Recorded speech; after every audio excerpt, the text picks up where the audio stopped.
ज्ञान आश्रम को सब्सक्राइब करें और सारी नोटिफिकेशन के लिए बेल आइकन दबाएं। Hello students, welcome to the Gyan Ashram. और आज की क्लास में हम फ्यूचर टेंस पढ़ेंगे। इससे पहले की क्लास में हमने पास्ट टेंस को अच्छे से पढ़ लिया था, ठीक है। तो आज की क्लास में हम सबसे पहले फ्यूचर टेंस के सबसे पहले पार्ट के बारे में बताते हैं, फ्यूचर इंडेफिनिट टेंस। ठीक, फ्यूचर इंडेफिनिट टेंस, इसके लिए हम कह सकते हैं action will happen in future, यानी कोई भी ऐसा एक्शन जिसको हम सोचते हैं या मानते हैं कि अभी वो आने वाले समय में, मतलब फ्यूचर में होगा, अभी हुआ नहीं है। इसमें हमारे पहचान के लिए हम कह सकते हैं कि गा, गे, गी किसी वाक्य के अंत में अगर आता है तो वो हमारा फ्यूचर इंडेफिनिट टेंस होता है। नॉर्मली भी वाक्य के अंत में गा, गे, गी आने से हम समझ लेते हैं कि वो हमारा फ्यूचर टेंस है, और ऐसे फ्यूचर इंडेफिनिट टेंस में बिल्कुल सिंपल फ्यूचर टेंस की तरह ही होता है, ठीक है। उसके बाद हम इसके हेल्पिंग वर्ब के बारे में जान लेते हैं। तो इसमें हेल्पिंग वर्ब यूज होता है हमारा विल और शैल।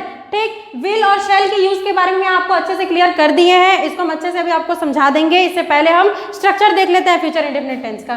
फ्यूचर इंडेफिनिट टेंस के स्ट्रक्चर में सबसे पहले हमारा सब्जेक्ट, उसके बाद विल और शैल हमारे helping verb, according to situation, जैसा होगा जो सुटेबल होगा दोनों में से एक को हम यूज करेंगे। उसके बाद मेन वर्ब का फर्स्ट फॉर्म यूज होता है इसमें, और फिर हमारा ऑब्जेक्ट। ध्यान रखिएगा, प्रेजेंट टेंस और future tense, present indefinite tense और फ्यूचर इंडेफिनिट टेंस, इन दोनों में ही हमारे मेन वर्ब के फर्स्ट फॉर्म का यूज होता है। ठीक, पास्ट इंडेफिनिट टेंस में हमारे मेन वर्ब के सेकंड फॉर्म का यूज होता है। तो इस तरह से आप याद करेंगे तो आपको काफी हेल्प होगा याद करने में। तो अब हम आ जाते हैं हमारे विल और शैल के यूज के बारे में, कि कहाँ पे विल का यूज किया जाता है और कहाँ पे शैल का यूज किया जाता है। ठीक, तो विल के लिए मैंने लिखा to take about future, to say what we believe will happen.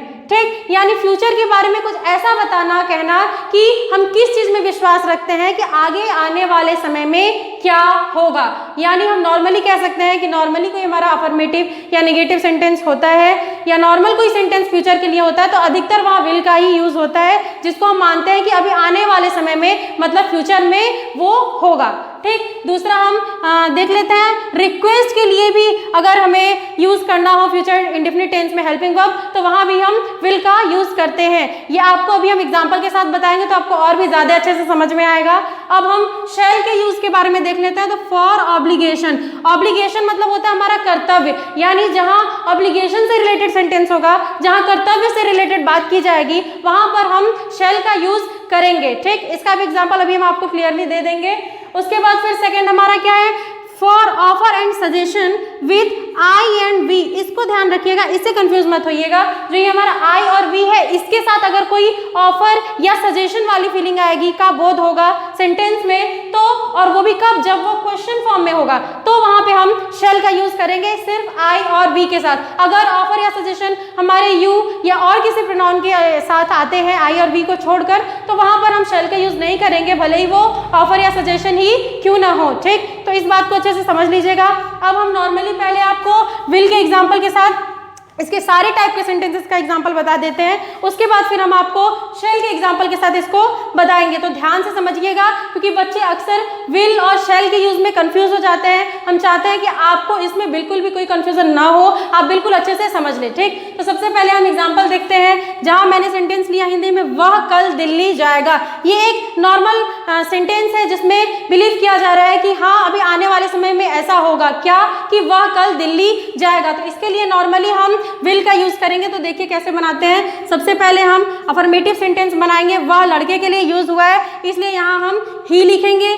उसके बाद हेल्पिंग वर्ब विल और शैल में से मैंने आपको क्लियर किया कि यहाँ विल का यूज होगा, इसलिए यहाँ अब विल लिखेंगे। मेन वर्ब यहाँ हमारा है जाना, यहाँ मेन वर्ब के फर्स्ट फॉर्म का यूज होता है। मैंने आपको क्लियर किया है कि प्रेजेंट इंडेफिनिट टेंस और फ्यूचर इंडेफिनिट टेंस, इन दोनों में मेन वर्ब के फर्स्ट फॉर्म का ही यूज होता है। तो यहाँ गो का भी फर्स्ट फॉर्म ही यूज रहेगा। ही विल गो के साथ हमेशा टू लगता है, he will go to Delhi tomorrow. Clear. अब उसके बाद हम निगेटिव सेंटेंस समझ लेते हैं, बिल्कुल सेम उसी तरीके से जैसे हम अभी तक सीखते आए हैं कि हेल्पिंग वर्ब के बाद हमारा नॉट लग जाएगा। तो he will not go to Delhi tomorrow.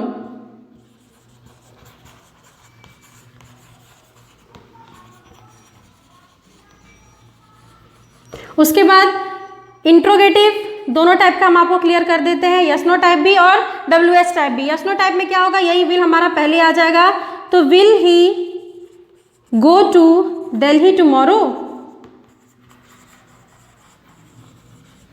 और फिर हम यहाँ लगा देंगे क्वेश्चन मार्क। ये हो गया हमारा यस नो टाइप का इंट्रोगेटिव सेंटेंस। और जब हमें WH टाइप का इंट्रोगेटिव सेंटेंस बनाना होगा तो वहाँ पे हम कोई भी WH वर्ड ले लेंगे, जैसे कि मैंने यहाँ व्हेन लिया कि वह कल दिल्ली कब जाएगा, तो इसलिए यहाँ मैंने यूज़ कर लिया when will he go to Delhi tomorrow. इसके बाद अब हम समझ लेते हैं इसका इंट्रोगेटिव निगेटिव सेंटेंस। क्लियर?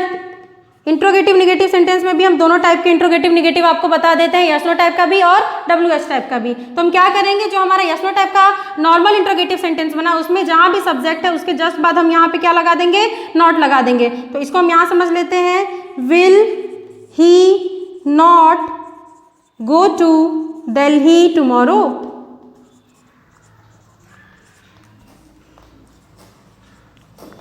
और WH टाइप में भी जहाँ भी हमारा सब्जेक्ट है उसके जस्ट बाद हम नॉट लगा देंगे, when will he not go to Delhi tomorrow.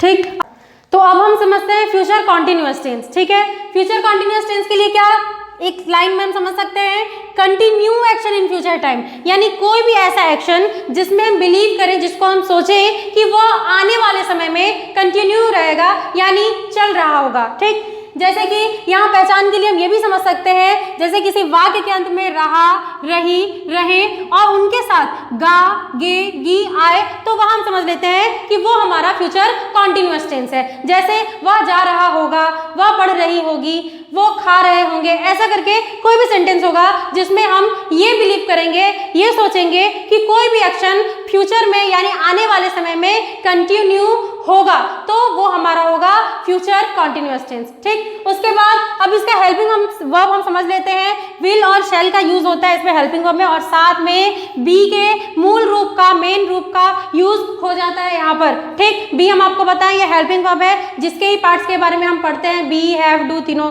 Clear किया जाता है। ठीक, तो इसके बारे में आपको पहले बता चुके हैं। तो अब हम आगे देखते हैं स्ट्रक्चर के बारे में। स्ट्रक्चर में सबसे पहले यूज होता है हमेशा की तरह सब्जेक्ट, उसके बाद हमारा विल और शैल, जिसका यूज हम बिल्कुल अच्छे से अभी आपको समझा चुके हैं फ्यूचर इंडेफिनिट टेंस में, और उसके बाद हमारा होता है बी, जो कि अभी क्लियर किया हम आपको, मेन वर्ब के फोर्थ फॉर्म या कह सकते हैं वर्ब प्लस ING फॉर्म का यूज यहाँ फ्यूचर कॉन्टिन्यूअस टेंस में होता है। क्लियर हम आपको बार बार करते हैं कि कोई भी कॉन्टिन्यूअस टेंस हो, चाहे प्रेजेंट कॉन्टिन्यूअस, पास्ट कॉन्टिन्यूअस या फ्यूचर कॉन्टिन्यूअस, वहां हमेशा मेन वर्ब के फोर्थ फॉर्म या main verb plus ING form का यूज होता है, और उसके बाद फिर हमारा होता है ऑब्जेक्ट। ठीक है, तो अब इसका एग्जांपल समझते हैं। तो यहाँ वह पढ़ा रही होगी, वह यहाँ लड़की के लिए यूज हुआ, इसलिए सब्जेक्ट हम लेते हैं शी। उसके बाद विल और शैल में से कोई एक लेना है, तो यहाँ यूज होगा हमारा विल, शी विल। उसके बाद बी, वर्ब का फोर्थ फॉर्म यानी वर्ब प्लस ING, वर्ब है हमारा पढ़ाना, पढ़ाना मतलब टीच, और टीच प्लस ING कर देंगे तो हो जाएगा टीचिंग,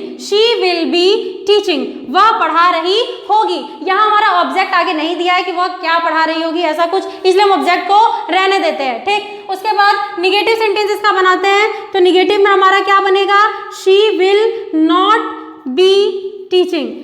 इसमें देखिए एक बात ध्यान रखिएगा, बच्चे अक्सर गलत करते हैं ये चीज कि वो हमेशा बी के बाद नॉट लगा देते हैं। वो भूल जाते हैं कि मेन हेल्पिंग वर्ब यहाँ पे हमारा सिर्फ ये विल या शैल में से ही एक होगा, बी उसका बस हेल्प करने के लिए लगा होता है। तो जो हमारा मेन हेल्पिंग वर्ब है बस हम उसके बाद ही नॉट का यूज करेंगे निगेटिव में। ठीक है, उसके बाद अगर कोई हमारा एक्स्ट्रा में हेल्प के लिए आता है हेल्पिंग वर्ब कोई, तो वहां पे हम उसको जो है कि नॉट के बाद रखेंगे, ना कि उसके बाद नॉट का यूज करेंगे। तो इससे कंफ्यूज मत होइएगा। इस तरह से हमारा यहाँ सेंटेंस बन जाता है, she will not be teaching, वह नहीं पढ़ा रही होगी। उसके बाद हम इंट्रोगेटिव समझते हैं, सबसे पहले यस नो टाइप का।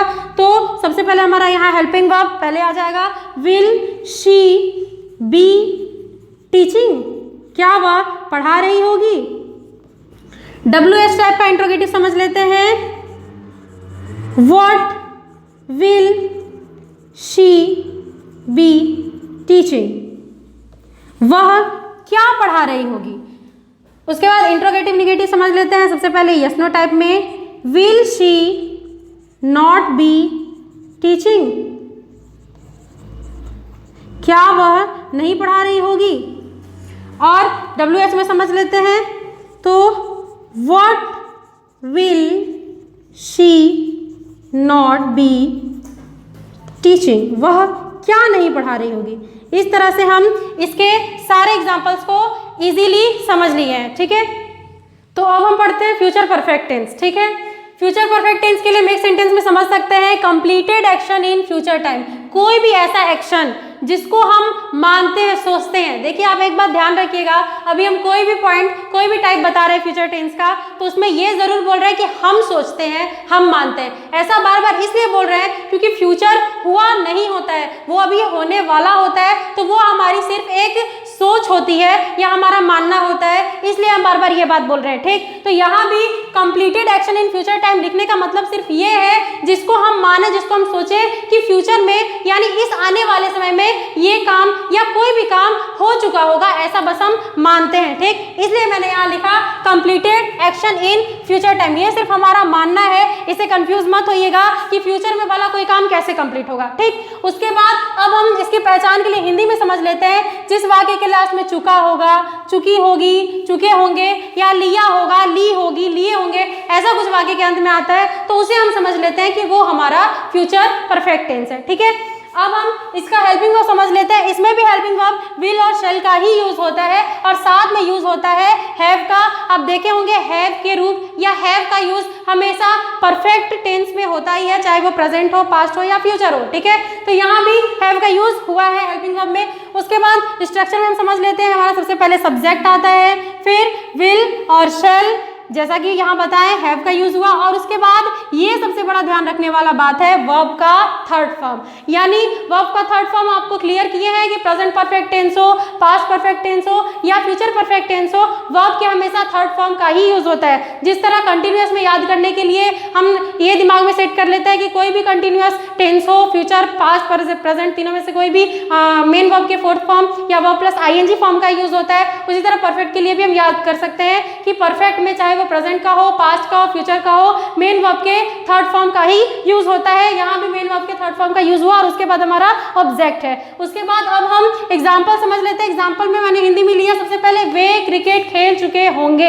ऐसा हम सोच रहे हैं कि हाँ आने वाले इस टाइम पीरियड में वे क्रिकेट खेल चुके होंगे, यानी उनका वो एक्शन पूरा हो चुका होगा, कंप्लीट हो चुका होगा, ठीक। तो अब इसको हम इंग्लिश में ट्रांसलेट करते हैं, समझते हैं। वे के लिए हम यूज करते हैं दे का।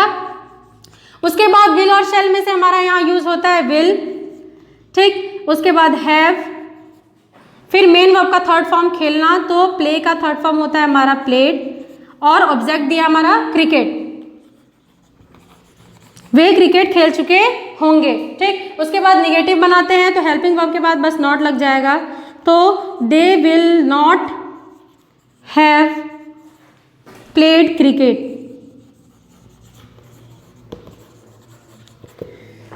फिर इंट्रोगेटिव यस नो टाइप का समझते हैं। Will they have played cricket. इसको बनाने के बाद अभी हम इसको हिंदी में अच्छे से समझेंगे। WH टाइप का बनाएंगे तो when will they have played cricket. फिर इंट्रोगेटिव निगेटिव में यस नो टाइप का सबसे पहले समझ लेते हैं, बस वही होगा, सब्जेक्ट के बाद नॉट लग जाएगा, तो will they not have played cricket.